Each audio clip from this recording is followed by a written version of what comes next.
Buenas tardes, quien les habla es Patricia Tovar y continuando con la exposición vamos a ver lo que es la demanda ajustada. La demanda ajustada es la cantidad de vehículos que transitan por un determinado sistema vial.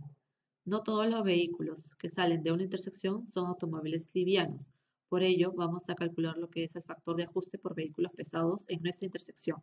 En este caso, lo que es camiones y buses. Por ello vamos a utilizar por ello esta fórmula y también las diferentes tipologías. Bueno, en este caso tenemos nuestro cuadro con número de accesos, grupo de movimientos y movimientos. Vamos a calcular lo que son la cantidad de buses en el movimiento, de cada movimiento en la hora punta, al igual que el número de camiones en la hora punta.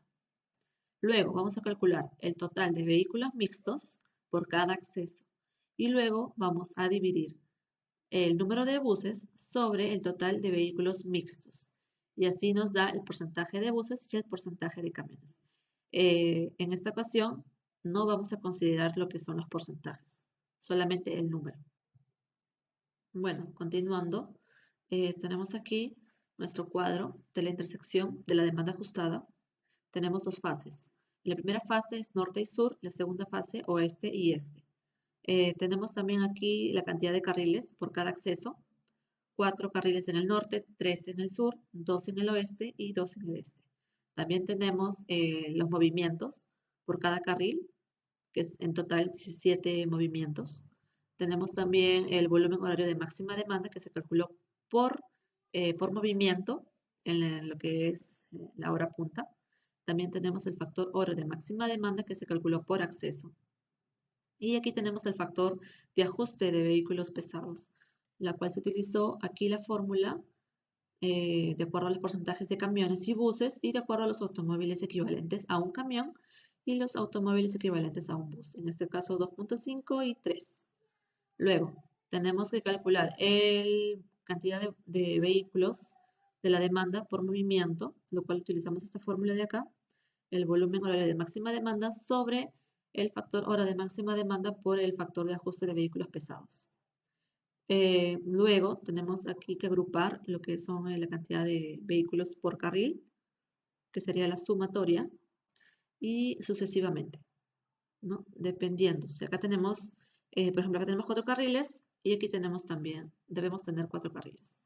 Luego tenemos que calcular la cantidad de vehículos por acceso, serían 4 accesos, y en este caso la cantidad de vehículos por grupo de carril. En este caso agruparemos lo que es la cantidad de vehículos por carril, ¿no? Tenemos aquí 3 carriles, 3 grupos de carril en el acceso norte, 2 en el acceso sur, 2 en el oeste y 2 en el este. También hemos calculado lo que es el grupo de movimiento. Tenemos un grupo de movimiento en el acceso norte, 1 y 2. En el acceso sur, solo 1. Y en el oeste, un grupo de movimiento. Y en el este, un grupo de movimiento. Gracias. Ahora continúa mi compañero.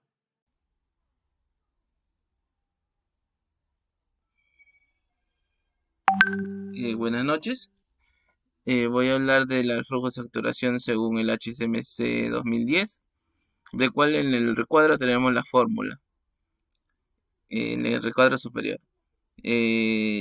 Lo que también vamos a ver es el factor S sub O, del cual nosotros hemos escogido de la tabla 1750 porque la población es menor a 250.000 habitantes. También tenemos el factor de ancho de carril, como lo tenemos en el recuadro. Y también tenemos los anchos de nuestra intersección, ¿no?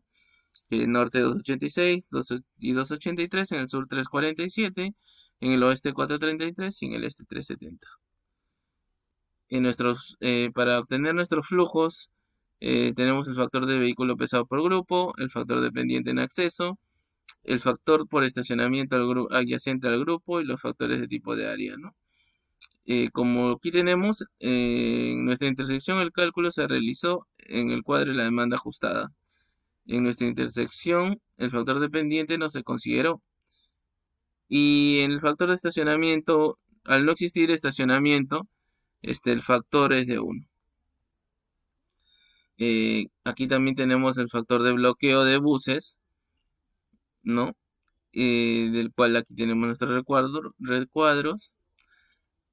y también el factor de ajuste por utilización de carril. En nuestro flujo de saturación también tenemos el factor de giro a la izquierda, ¿no? Eh, del cual hemos sacado del flujo opuesto, ¿no? En el recuadro que en el norte tenemos 2, 1 y 2.03, usando las variables que nos dan para obtenerlo. En el sur tenemos 2, 2.238, en el oeste 1.948 y en el este 1.876, ¿no? Igual para obtener el factor del carril exclusivo, del cual lo tenemos en el recuadro. Aquí tenemos el flujo de saturación. Acá tenemos ya las fórmulas realizadas, de cual con esto obtenemos el LS o el factor de flujo de saturación. Y para culminar esta parte, para calcular los datos de los últimos factores, tuvo que realizar el cálculo del ciclo del semáforo, como se mostrará a continuación, ¿no? De cuál de todos los cálculos llegamos a la saturación ajustada, que en el norte tenemos los resultados. Los dejo con mis compañeros. Buenas, profesor, soy Renzo Anderson Cortés Quintana y continuamos con la exposición. Les hablaré sobre los flujos de saturación según el HCM 2010. Primero pasaremos a hallar la razón de flujo crítico por fase, lo cual es la división de la demanda ajustada entre el flujo de saturación por fase. Esto nos dará el 0.174, lo cual también se realizará en todos los accesos. Bien, después pasaremos a hacer el cálculo del ciclo óptimo. Esto es la multiplicación de 1.5 por el tiempo perdido del ciclo, que es 10, más 5 entre 1 menos la sumatoria de la razón de flujo por fase que tenemos. Bien, después pasaremos a el G total, que es la diferencia del ciclo óptimo menos el tiempo del ciclo óptimo, que como lo vimos en la diapositiva anterior, era 10. Por ello tenemos 90. Después pasaremos a hacer el cálculo del G total, que es la multiplicación de 90 por el cociente del valor máximo de la fase 1, que en este caso es 0.352 entre 0.7 De igual forma, hallaremos 50, que es la multiplicación de 90 por el cociente del valor máximo de la fase 2, que es 0.438 entre 0.79, y obtendremos 50. También está indicado los tiempos en segundos de nuestro semáforo, que es verde, ámbar y rojo. Después vamos a ver el cálculo de los dos factores faltantes para nuestra fórmula general que tenemos que hallar, que es el factor FLPB y el factor FRPB. Para ello vamos a tener esta serie de datos y vamos a aplicarlos en esta fórmula, que es 0.4 más la demanda de peatones durante el tiempo de verde entre 10.000. En este caso, ¿cómo hallamos el 0.091? 0.4 más la demanda de peatones, que es 182 en tiempo en verde. Esto dividido entre 10.000 obtendremos este número. Por ejemplo, para el FRPB, 0.4 más 115 entre 10.000 obtendremos 0.057, y así respectivamente se vendrán realizando en los diferentes accesos. Después de ello vamos a hacer el cálculo de la zona de conflicto importante y también la ocupación de peatones de que la fila opuesta se borre. Bien, para ello vamos a tener esta serie de datos, que es los más importantes: el tiempo de verde opuesto, el tiempo de verde permitido al acceso y el tiempo de verde para el paso de peatones. Para ello aplicaremos esta fórmula de acuerdo a los datos que poseemos. Bien, después de ello vamos a también a calcular lo que es la ocupación de peatones en verde de la fila y la ocupación de peatones en verde en ambos factores, FLPB y FRPB respectivamente. Después de ello tenemos lo que son el cálculo del tiempo de la zona desocupada como último cálculo en nuestra celda para poder obtener este factor FLPB respectivamente. Y finalmente comentarle que estos se van a ingresar en nuestra tabla, se va a hacer la multiplicación en ambos factores y vamos a obtener los números que estamos esperando para tener el cálculo final de nuestra fórmula.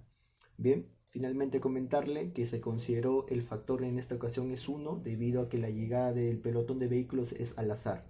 en lo que concierne a la proporción de vehículos que llegan durante el tiempo en verde, en decimales. Bien, de mi parte eso es todo, le doy paso a mi siguiente compañero. Muchas gracias. Siguiendo con la exposición, voy a hablar sobre el grado de saturación.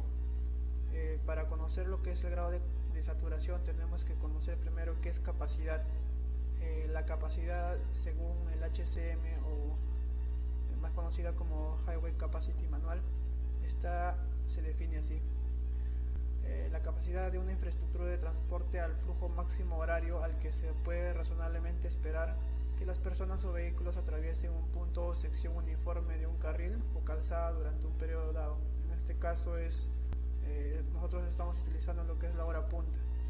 La capacidad puede expresarse en términos de vehículos o en términos de personas.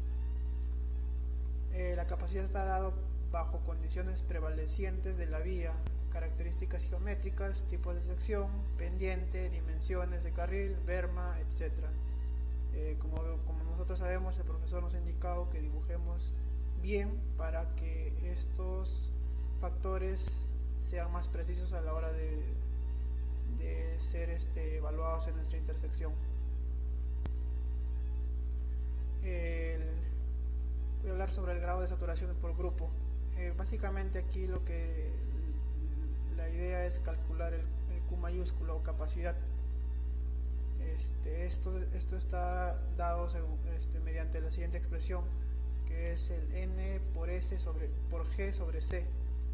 El N es el número de carriles, C tasa de flujo de saturación ajustada por el tiempo de verde efectivo del grupo, que se ha calculado en el tiempo de ciclo, y C es la capacidad.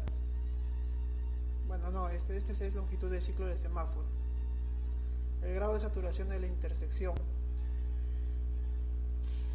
Esta está por la longitud del ciclo del semáforo entre lo que es la longitud del ciclo del mismo por menos el tiempo perdido en el ciclo. Este tiempo perdido en el ciclo es la sumatoria del ámbar más el todo rojo por cada fase. En nuestro caso tenemos dos fases, entonces tendríamos dos ámbar y dos todo rojos. La demora uniforme. La demora uniforme o D1 está gobernada mediante esta expresión: 0.5 por C por 1 menos G entre C al cuadrado. Todo esto entre 1 menos el mínimo de 1 por X, que es el grado de saturación, por el tiempo de verde efectivo del grupo entre la longitud del ciclo del semáforo. Para nuestros grupos de movimientos tenemos 22, 21, 29, 21 y 23 segundos respectivamente. La demora incremental o D2 se ha calculado con el grado de saturación promedio de todos los grupos de accesos y la capacidad del grupo. Para nuestro grupo de movimientos 1, 2, 3, 4 y 5 tenemos el D2 1, 3, 22, 17 y 22 segundos respectivamente. La demora por cola inicial. Aquí tenemos tres condiciones en las cuales tenemos que observar nuestra oferta y la demanda, cuál es mayor, y aplicarlas y obtener el D3. En nuestra intersección el D3 nos ha salido 0. Esto varía según el NI o la cola inicial del grupo. Si tenemos más vehículos en cola, nuestro D3 va a ser mucho mayor. La demora de control o total, que es la sumatoria del D1 más el D2 y el DD3. Para nuestra intersección tenemos en el grupo de movimientos 1 23 segundos, en el grupo de movimientos 2 24, en el 3, en el 4 y en el 5 51, 39 y 45 respectivamente. La demora del acceso. La demora del acceso y la demora de la intersección. Básicamente, si tenemos en un acceso dos grupos de movimientos, va a ser el promedio ponderado de los dos grupos de movimientos, como es el caso en el norte. tenemos dos grupos de movimientos y el promedio ponderado, que sería la demora por acceso, sería 23. De igual forma, también es el promedio ponderado por accesos para calcular la demora en la intersección. Nuestra intersección tiene 41 segundos de demora. Doy pase a lo que es niveles de servicio. Buenas noches, profesor. Hablar un poco sobre los niveles de servicio. Bueno, los niveles de servicio básicamente se utiliza para definir la calidad de un flujo, ¿no? Básicamente es una medida cuantitativa que descubre las condiciones operativas de un flujo, ya sea de vehículos o personas, ¿no? Por cada tipo de infraestructura se definen 6 niveles de servicio, en la cual se hace un análisis desde la letra A hasta la letra F, ¿no? Siendo la letra A con una de las mejores condiciones operativas, mejor dicho, representa lo que viene a ser una circulación a flujo libre. Y la letra F, una de las peores condiciones operativas, ¿no? En este caso, en nuestro trabajo nos salió que el tiempo de demora en la intersección es de 38 segundos y el tipo de nivel de servicio es D. Bueno, y para finiquitar con la exposición, mencionaré algunas conclusiones y recomendaciones del trabajo. Empezaremos con conclusiones. La geometría de la intersección se realizó con los datos y medidas supuestas, asumidos con criterio por encontrarnos en emergencia sanitaria del COVID-19. Se calcularon la variación del volumen en la hora de la máxima demanda y el factor en la hora de máxima demanda por carril de entrada y por acceso. El número de accesos y carriles fueron de 4 y 11 respectivamente. La hora pico resultó ser de 6:45 a 7:45 de la noche. Para la intersección estudiada se utilizaron giros permitidos y se encontró 17 movimientos. La demanda ajustada por acceso nos salió 712, 572, 509 y 513. El tiempo de ciclo es de 100 segundos. La demora de la intersección es de 38 segundos. El nivel de servicio de la intersección es D. El nivel de servicio más perjudicial por acceso es E, el cual es del acceso sur con 51 segundos de demora. Por último, hablaremos de algunas recomendaciones. Las congestiones en los carriles pueden manejar y mejorar la intervención municipal. Se sugiere contar con efectivos policiales o personal de tránsito en el área de los paraderos, ya que la falta de ellos provoca que el transporte público se congestione, ya que prolonga tiempo de estacionamiento. Se recomienda implementar el nuevo ciclo semafórico de 100 segundos para mejorar el flujo vehicular de la intersección. Se recomienda evaluar la intersección adicionando una tercera fase, para así poder optar por la mejor opción más efectiva en la intersección. Eso sería todo, profesor. Quien le habló fue Geraldine Pacheco. Muchas gracias.